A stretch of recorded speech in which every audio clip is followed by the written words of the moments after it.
Boa noite, queridos irmãos. Que a graça e a paz do nosso Senhor Jesus permaneça conosco e que tudo que nós possamos declarar hoje e sempre em nossas vidas possa ser para exaltar e engrandecer o nome do nosso Deus. Você que está em casa também nos assistindo pelas plataformas digitais, que Deus continue falando também ao seu coração. Que estamos aqui juntos para adorar e engrandecer o santo nome do nosso Deus. Em Salmos 84, versículos de 1 a 4, se você quiser, pode nos acompanhar.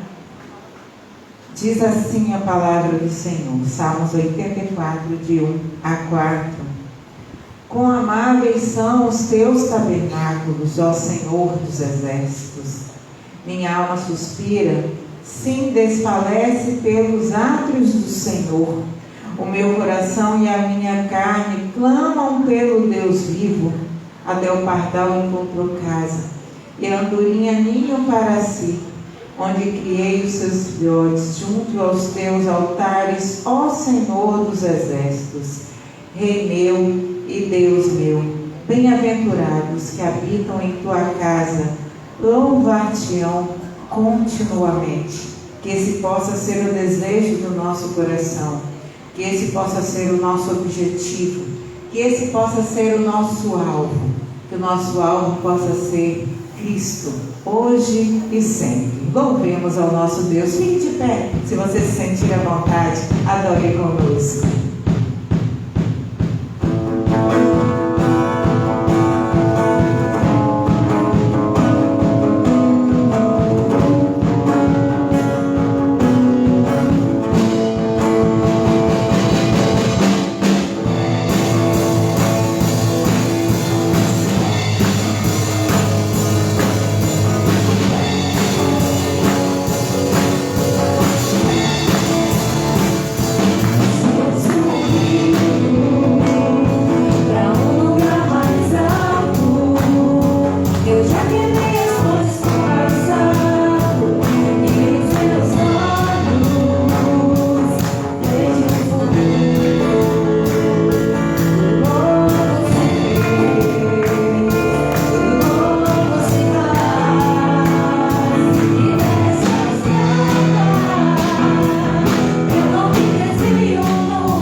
Senhor, aquele que tem nos oferecido sempre a sua maravilhosa graça.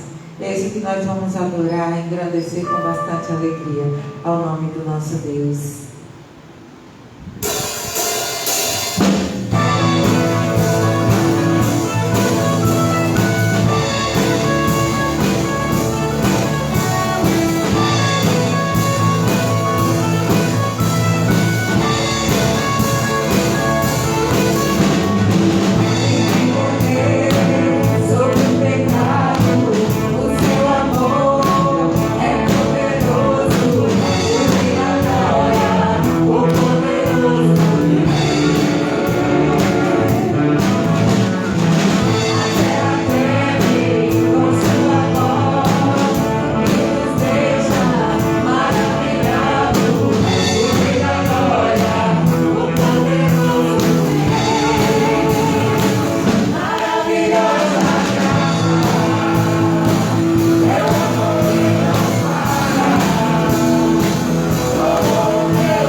Nós estaremos adorando ao Senhor, declarando que estamos aqui sedentos dEle, pedindo para que Ele encha os nossos corações. E neste momento você também tem a oportunidade de dedicar os seus bens e suas vidas ao altar do Senhor. Fique à vontade nesse momento, adore, ame, declare ao Senhor.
Amém? Que Deus esteja conosco, que Deus nos abençoe. Nós vamos orar ao Senhor, e se você tem alguma questão para colocar diante de Deus, seja um pedido, seja um agradecimento, você poderá ficar de pé nesse momento.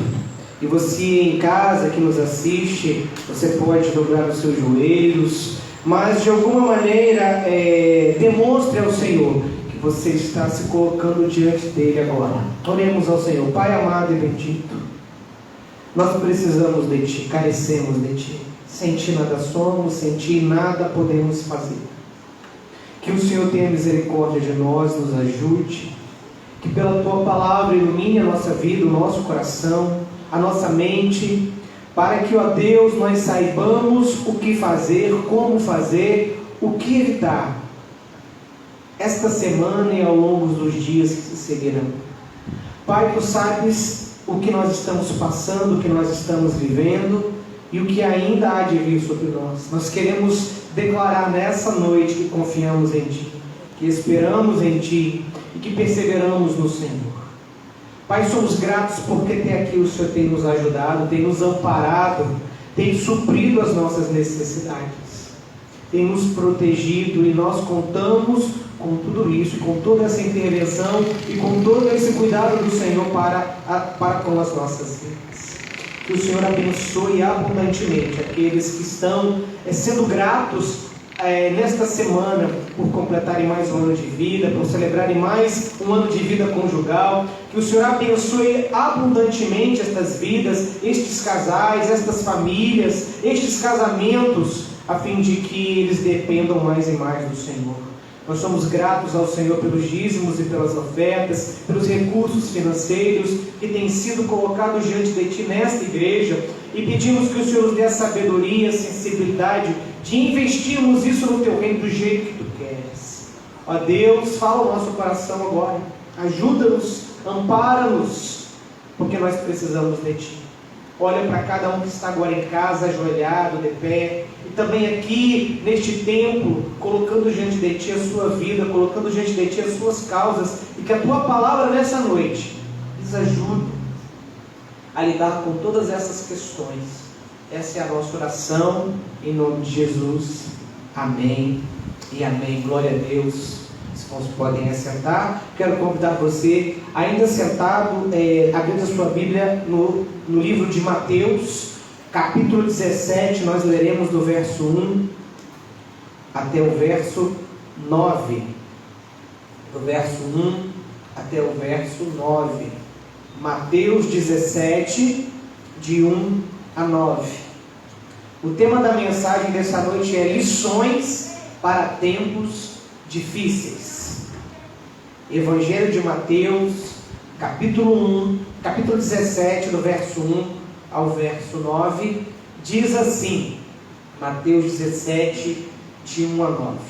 6 dias depois, toma Jesus consigo a Pedro e aos irmãos Tiago e João, e os leva em particular a um alto monte. E foi transfigurado diante deles. O seu rosto resplandecia como o sol, e as suas vestes tornaram-se brancas como a luz. E eis que lhes apareceram Moisés e Elias falando com ele. Então disse Pedro a Jesus, Senhor, bom é estarmos aqui. Se queres, farei aqui 3 tendas, uma será tua, outra para Moisés e outra para Elias.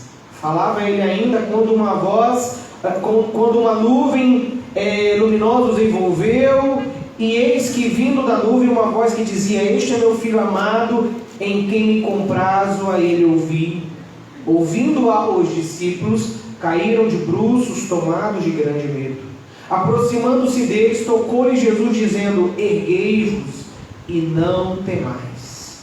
Eles então, levantando os olhos, a ninguém viram, senão só a Jesus. E descendo eles do monte, ordenou-lhe Jesus, a ninguém conteis a visão, até que o Filho do Homem ressuscite dentre os mortos. Amém? Hoje pela manhã nós já fizemos uma análise, uma reflexão do verso 4, e chegamos à conclusão de que temos que afastar do nosso coração, da nossa mente, aquela expectativa puramente humana de querermos um paraíso na terra. Nós precisamos, em Cristo, gradativamente nos desacostumar com esse mundo, nos desapegar desse mundo, das coisas desse mundo, principalmente daquilo que é lícito, principalmente daquilo que é permitido, principalmente daquilo que é bom e que obviamente Deus criou para usufruto da humanidade. A maior aspiração do cristão tem que ser o céu. A nossa redenção está nos céus, não há redenção terrena. A Bíblia diz que não ficará pedra sobre pedra. O verdadeiro cristão, ele aspira por novos céus e nova terra. Lugar maravilhoso. E às vezes podemos nos deixar seduzir pelas experiências profundas, maravilhosas, edificantes, abençoadoras que teremos com Deus ao longo da nossa vida na terra. Temos que entender que não somos desse mundo. E esse texto, essa história, ela está dentro do contexto em que Jesus está preparando os discípulos para tempos difíceis. E nós vivemos hoje, a nossa geração vive hoje, um dos tempos mais difíceis do último século. Nunca experimentamos algo tão avassalador como o aparecimento dessa pandemia. Ainda sofremos as consequências disso ter acontecido nas nossas vidas. Não sabemos o que nos aguarda, o que nos aguardará o próximo ano. O que acontece conosco no final do ano é que o nosso coração naturalmente começa a se encher de quê? De expectativas. Um ciclo está terminando, um novo está começando, e a gente sempre espera coisas boas. As pessoas iluminam suas casas, as pessoas vão comprar roupas brancas, as pessoas vão assumir compromissos, fazer votos, pagar oferendas, para que essas expectativas elas possam se cumprir no próximo ano. Mas toda essa expectativa esse ano está meio nebulosa, meio enuvecida, porque nós não sabemos o que nos aguarda. E os apóstolos também não sabiam de fato o que os aguardariam. Mas Jesus está justamente nesse momento preparando eles, ensinando eles para esses tempos difíceis. Que tempos seriam esses? Tempo da traição. Judas ia trair Jesus. Ia trair Jesus pelo ato mais nobre de amizade dentro do contexto oriental, que era o quê? Um homem beijar outro homem. Era comum. E é comum até hoje na cultura oriental dois homens se beijarem.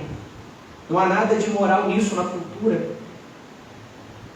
É um símbolo de uma amizade profunda, real, verdadeira, que foi construída com sinceridade.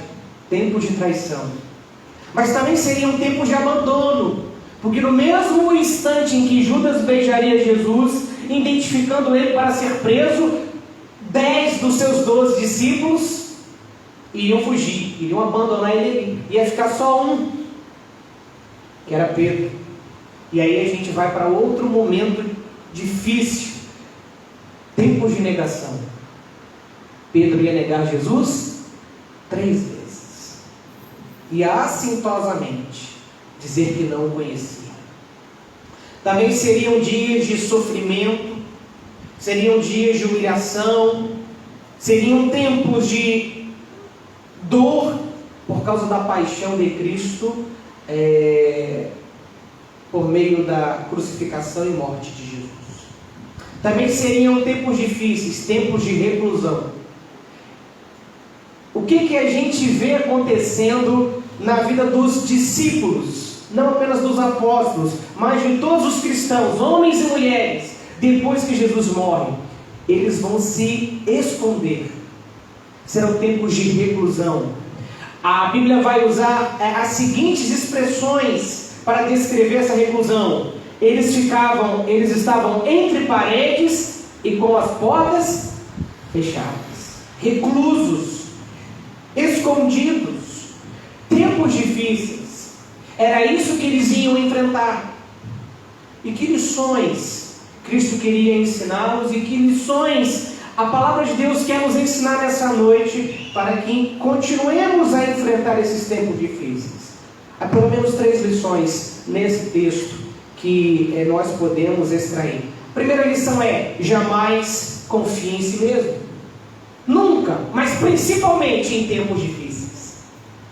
Principalmente em situações de crise. Nunca, jamais confie em si mesmos. A Bíblia diz no versículo 1, no texto que nós lemos, que 6 dias depois acontece o que nós lemos aqui. 6 dias depois de quê? 2 eventos, 2 momentos significativos no discipulado de Jesus com os seus apóstolos, preparando eles para esses tempos difíceis. É justamente 6 dias depois dessas coisas, 1 semana depois dessas coisas. Lucas vai dizer 8, porque ele conta a partir do primeiro acontecimento. Marcos e Mateus contam a partir do segundo, ok? Então não há nenhuma contradição nos relatos. Você vai encontrar o relato da transfiguração aqui em Mateus 17, em Marcos 9 e em Lucas 9. E os textos são complementares, não são contraditórios. Eles nos informam, eles preenchem as lacunas uns dos outros. A gente vai ver isso hoje. Teremos os outros 2 textos também como auxiliadores para a nossa reflexão. Jamais confie em si mesmo. É a primeira lição que a gente precisa extrair desse texto. Em tempos difíceis, jamais confie em si mesmo. Isso deve ser para todos os momentos, mas principalmente para os tempos difíceis. O que aconteceu 6 dias antes? O que aconteceu 1 semana antes? O que aconteceu há 8 dias atrás? 2 episódios. Um episódio importante. A declaração de Pedro de que Jesus era quem? O Cristo, o Filho do Deus vivo. As pessoas perguntavam e discutiam sobre Jesus. Quem é Jesus?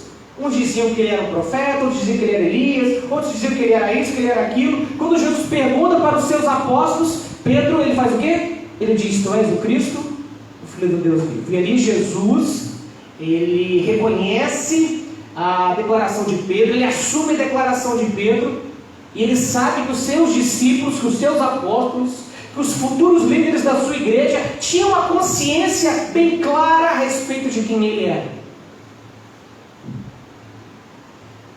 Alguns dias depois, 2 dias depois aproximadamente, Jesus começa a pré-anunciar sua paixão. Ele começa a dizer aos seus discípulos, aos seus apóstolos, que havia necessidade que ele o quê? Que ele morresse e que ele fosse entregue nas mãos dos líderes religiosos e morresse e ressuscitasse ao 3º dia.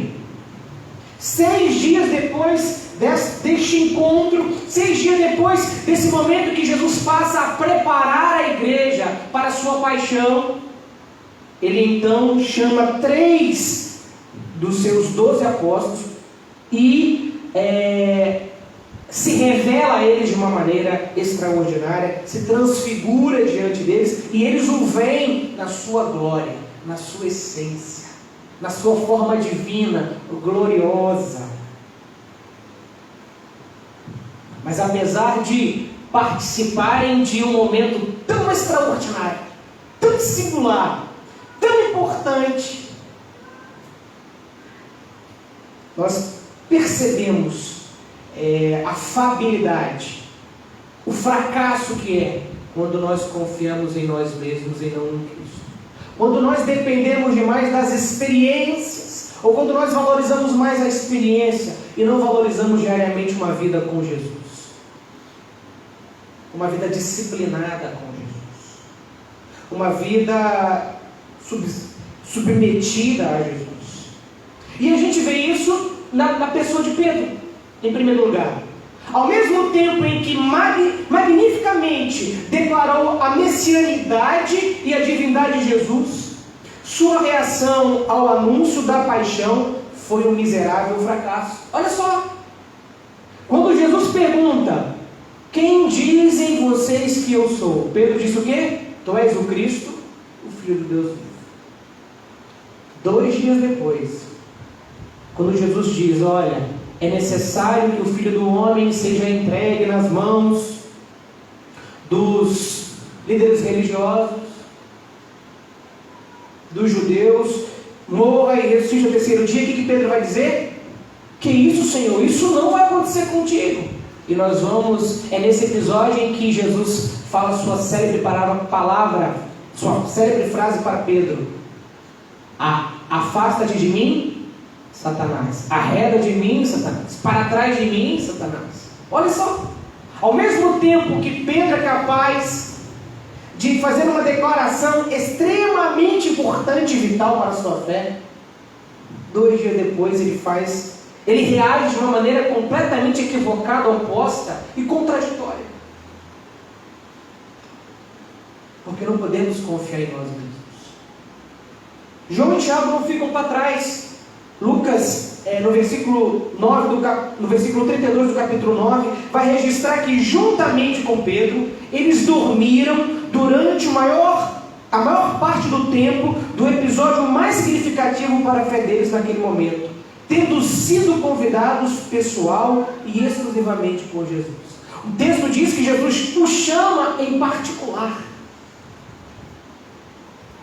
E Lucas vai dizer que eles dormiram a maior parte do tempo em que Jesus se transfigurou e em que Moisés e Elias travam um diálogo com Jesus.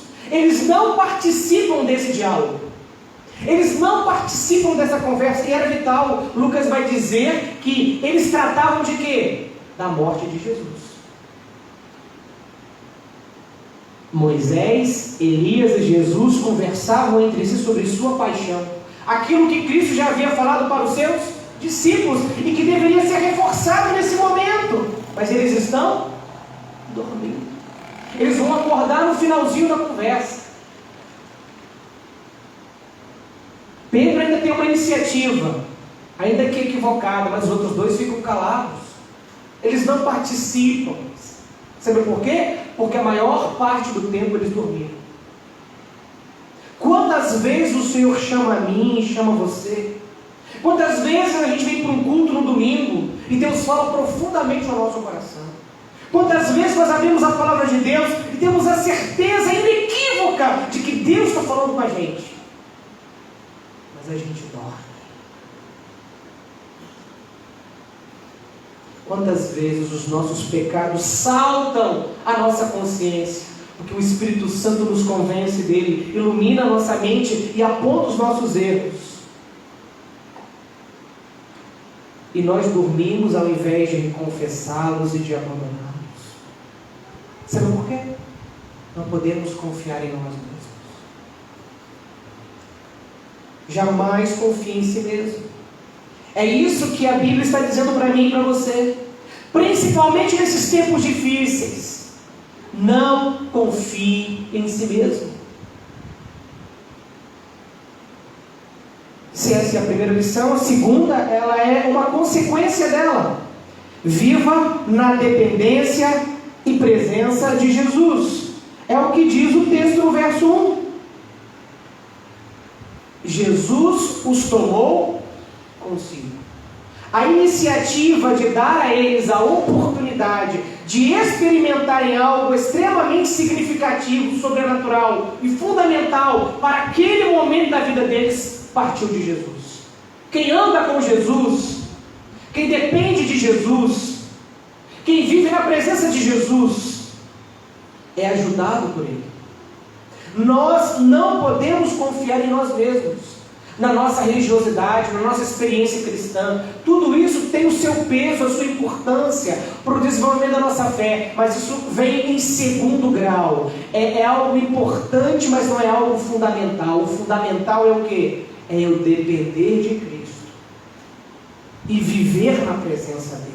É eu depender de Jesus, viver na presença dele, porque ele sabe aonde eu tenho que estar. E quando eu ando com Jesus, quando eu vivo com Jesus, ele me leva aonde eu tenho que estar. E ali ele me trata, ali ele fala ao meu coração, ali ele me confronta com a sua palavra, ali ele me limpa dos meus pecados, ali ele me fortalece, ele me consola na presença de Cristo. Viva na dependência e presença de Jesus. Por quê? É Ele quem nos mantém e não o contrário. Sem Ele, nada podemos fazer. Sem Ele, nada podemos fazer. Não tem versículo mais claro na Bíblia do que esse. Não tem um ensinamento prático, objetivo, mais claro na Bíblia do que esse. Sem Jesus, nós não podemos fazer nada. E viver na dependência de Jesus, e viver na presença de Jesus, é querer andar com Ele, é querer aprender dEle, é constantemente esperar nele, independente das circunstâncias. Precisamos dEle, precisamos ter comunhão com Cristo, todos os dias, em todos os momentos. Viva na dependência e presença de Jesus. É a segunda lição que a palavra de Deus nos ensina a respeito de lidarmos com tempos difíceis. Mas a terceira lição é: mantenha acesa na mente e no coração a imagem real de quem Jesus é. O versículo 2 diz: e transfigurou-se diante deles. Houve uma metamorfose, uma transformação, um processo químico que mudou os elementos à volta de Jesus. O seu rosto resplandeceu, saiu uma luz do seu rosto, e suas vestes ficaram brancas como a luz. Marcos 3,9 vai dizer que a brancura de suas vestes era sobre-humana, porque não havia nenhum profissional no mundo que pudesse limpar uma roupa, que pudesse clarear o tecido, de tal forma como ficou claro, reluzente, a roupa de Jesus. Vou ler para você lá, Marcos 3,9. Olha o que diz Marcos 3,9. 9,3, perdão, né? É o contrário. Marcos 9,3. Olha o que Marcos diz a respeito dessa situação. E suas vestes tornaram-se resplandecentes e sobremodo brancas, como nenhum lavandeiro na terra as poderia alvejar. O que Marcos está dizendo? O fenômeno que está acontecendo ali, ele é extremamente divino, sobre-humano. E isso quer dizer que Jesus é muito mais do que um profeta. Jesus é muito mais do que um mestre. Jesus é muito mais do que um personagem da história. Jesus é muito mais do que um símbolo religioso. Jesus é muito mais do que aquele que criou o cristianismo. Jesus é Deus. Ele é o próprio Deus. Ele é Senhor sobre todas as coisas.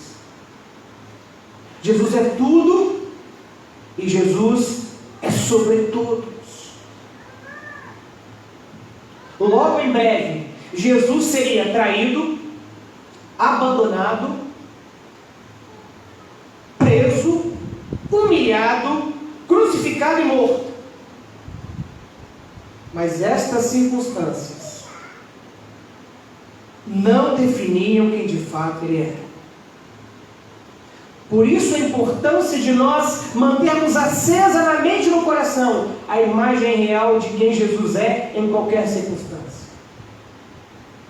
Quando a gente lê Lucas, se não me engano, o capítulo 24, que conta a história de dois discípulos que saem de Jerusalém e vão para Emaús, e que Jesus os encontra no caminho. Quando Jesus pergunta para eles: o que vocês estão conversando? E eles começam a falar de Jesus, eles não reconhecem Jesus ressuscitado, porque na mente deles Jesus está morto, está no túmulo, era domingo da ressurreição, e eles ainda tinham a imagem de um Cristo crucificado, desonrado, humilhado, morto, pelas autoridades judaicas, pelas autoridades romanas. Um Deus fraco, um Deus falso. O que eles vão dizer de Jesus? Nós acreditávamos que ele haveria de remir Israel. Ele era isso, ele era aquilo. Todos os verbos usados para definir Cristo estão no passado. A imagem do Cristo vencedor, do Jesus Salvador, do Messias divino, estava no passado, em suas mentes, nos seus corações. Porque eles permitiram que as circunstâncias de sua morte, de sua paixão, mesmo sendo advertidos por Cristo, ensinados por Cristo, preparados por Cristo para esse momento, eles esqueceram de quem Ele é, de quem Ele realmente é. Então, em tempos difíceis, nós precisamos aprender a manter acesa na mente e no coração a imagem real de quem Jesus é. Quem é Jesus? Ele é Deus. A sua presença transforma e provoca fenômenos na história humana, na realidade humana, que nenhum expert humano é capaz de realizar. Tudo que Jesus faz é mais sublime. Tudo que Jesus tem a oferecer é melhor. Porque Jesus é incomparável. Incomparável. Ele é tudo. Ele tem que ser tudo para mim e para você. Então, em qualquer circunstância, em qualquer dificuldade, em qualquer crise, mantenha acesa na sua mente quem é o seu Salvador, quem é o seu Senhor. Se nós estamos vivos, graças a Ele, dê honra a Ele. E continue dependendo dEle, independente do que virá sobre mim e sobre você. Porque as circunstâncias não podem definir quem de fato Ele é. Como é possível?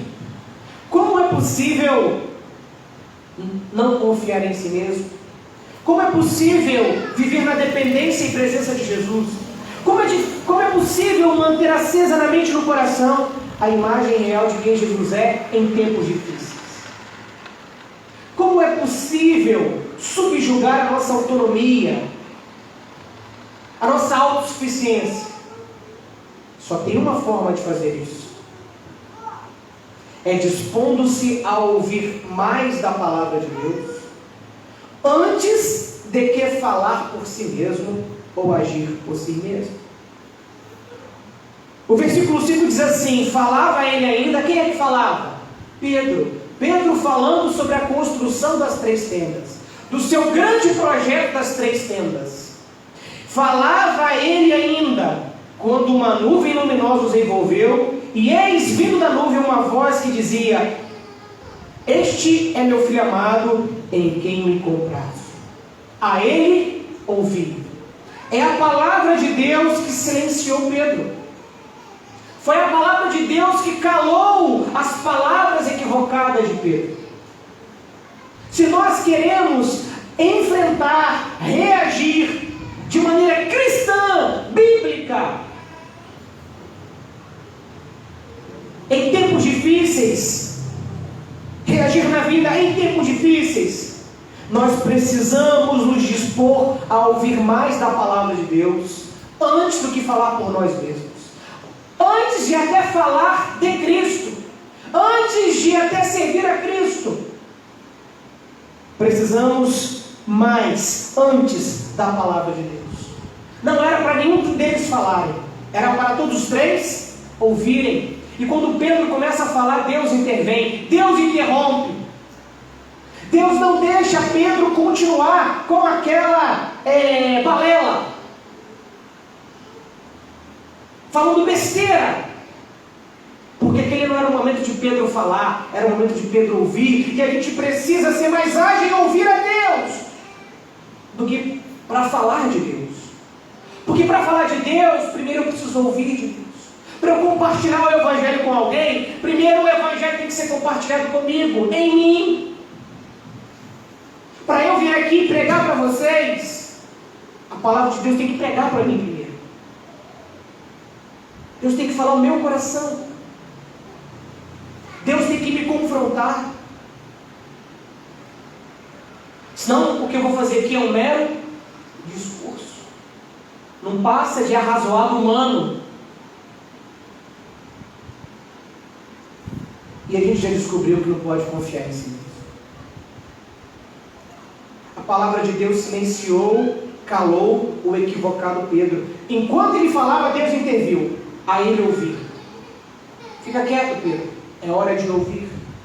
Você precisa aprender a ouvir. Mas a palavra de Deus também produziu temor, adoração e fortalecimento pessoal e congregacional no meio da igreja, no meio dos seus apóstolos, no meio do seu povo. O versículo 5 e 7 nós vamos encontrar as seguintes expressões: ouvindo-os, caíram sobre os seus rostos. Quando Pedro, Tiago e João ouviram o que Deus estava falando por meio da nuvem, Pedro se calou e juntamente com ele João e Tiago se prostraram, colocaram o rosto em terra. Eles tiveram temor, mas também tiveram medo. Por quê? Porque um pecador diante de um Deus santo é assim que vai se sentir. Quando Isaías teve a visão de Deus no templo, lá no capítulo 6 do seu livro, o que ele vai dizer quando ele ouve os serafins cantando Santo, Santo, Santo? O que ele vai dizer? Ai de mim, que habito no meio de um povo que tem impuros lábios, e eu sou homem de lábios impuros. Ai de mim! Quando o pecador está diante do Deus Santo, ele tem que sentir o peso dos seus pecados, o terror dos seus pecados, o pavor dos seus pecados. Nós temos que ter uma premonição do inferno, da desgraça que é viver desagradando a Deus, porque Ele é santo. E é o que acontece aqui. A palavra de Deus, o que eles ouviram de Deus, produziu temor, adoração e fortalecimento.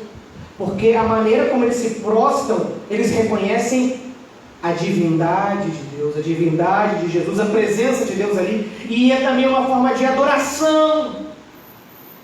E por que fortalecimento? Porque o medo que eles sentiram, o pavor que eles sentiram de estarem equivocados, de estarem desconectados com Jesus e com Deus, por terem dormido, por não terem aproveitado, usufruído da bênção do convite de Jesus para eles naquela noite. Isso aconteceu durante uma noite. Eles sentiram o peso dos seus pecados, das suas falhas. E eles temem, eles sentem medo, e eles ficam ali prostrados, caídos com o rosto em terra, porque não têm coragem de levantar os olhos aos céus, porque estão diante de um Deus santo, tremendo, poderoso. Mas eles são fortalecidos pela palavra de Deus, pela palavra de Jesus. O versículo 7, a Bíblia diz que Jesus olha para eles e diz: levantem-se e não tenham medo.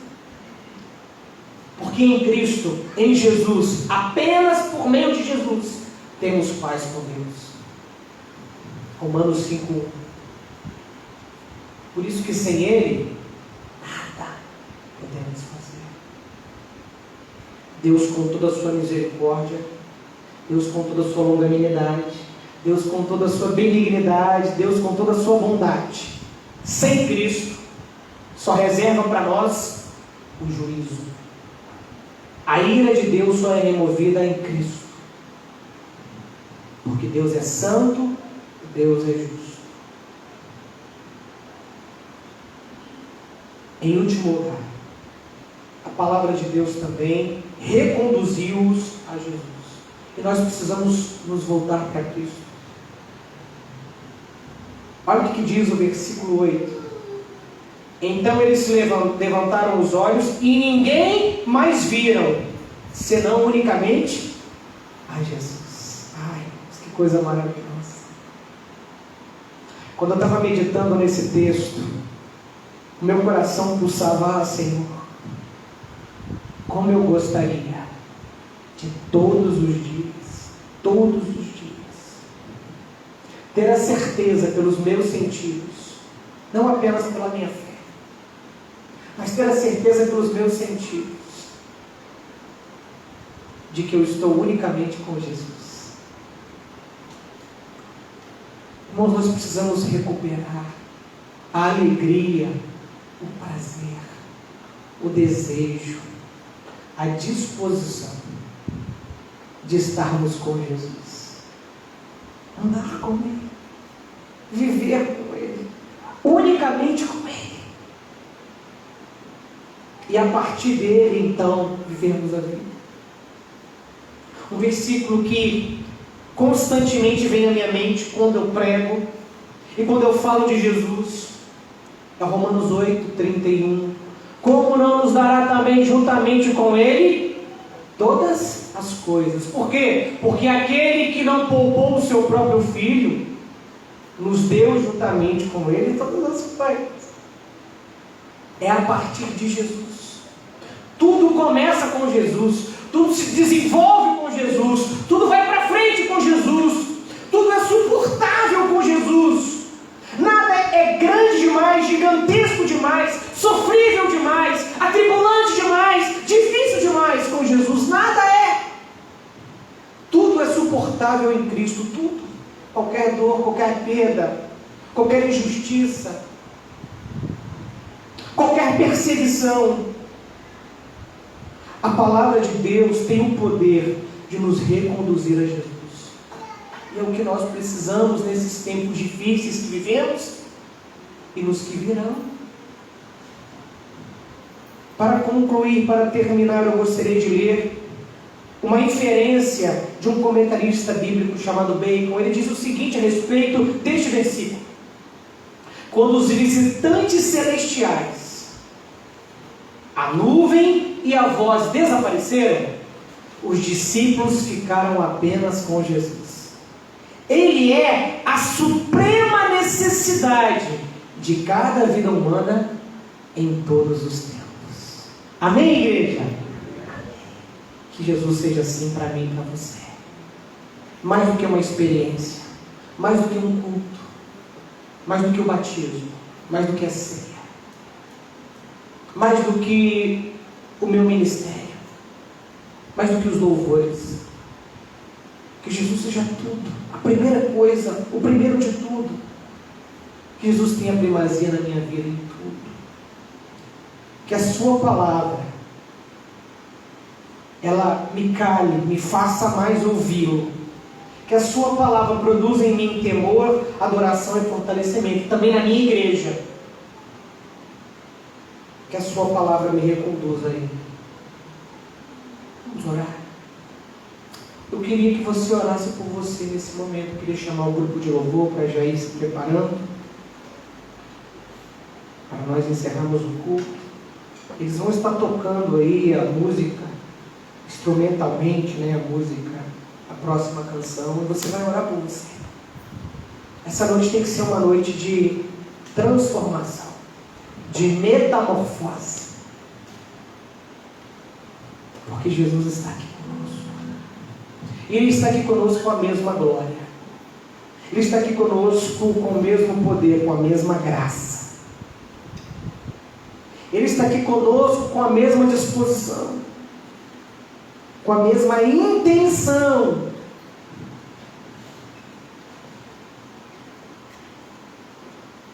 Que é de nos preparar, que é para ensinar a sua igreja a como viver a vida nesse mundo, a como conhecer o Evangelho, viver o Evangelho e pregar o Evangelho.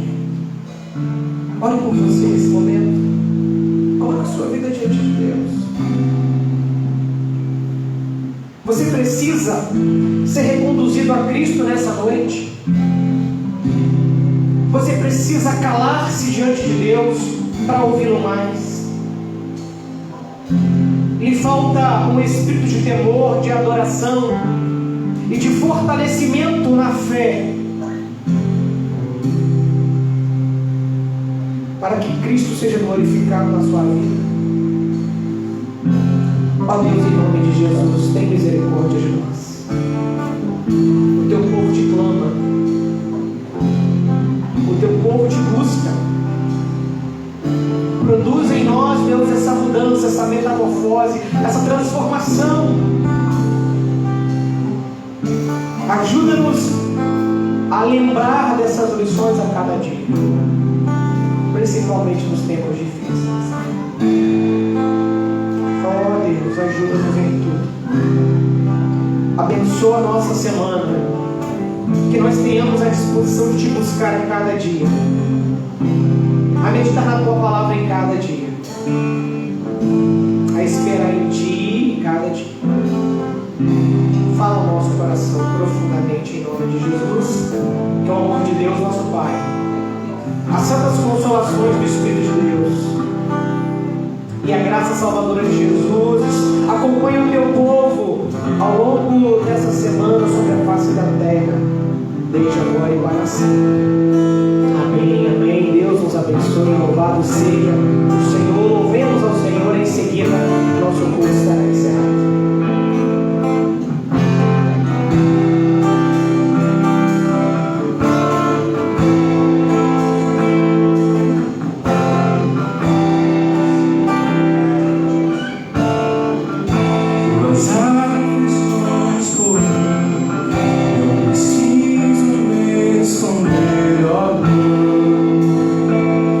Não preciso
aviso, apesar de termos segundo turno aqui em Vitória no próximo domingo, nosso culto pela manhã funcionará normalmente. Então estaremos aqui no próximo domingo pela manhã, a partir das 9h30, e você é convidado a estar de volta aqui. Deus abençoe, vamos todos na paz do Senhor.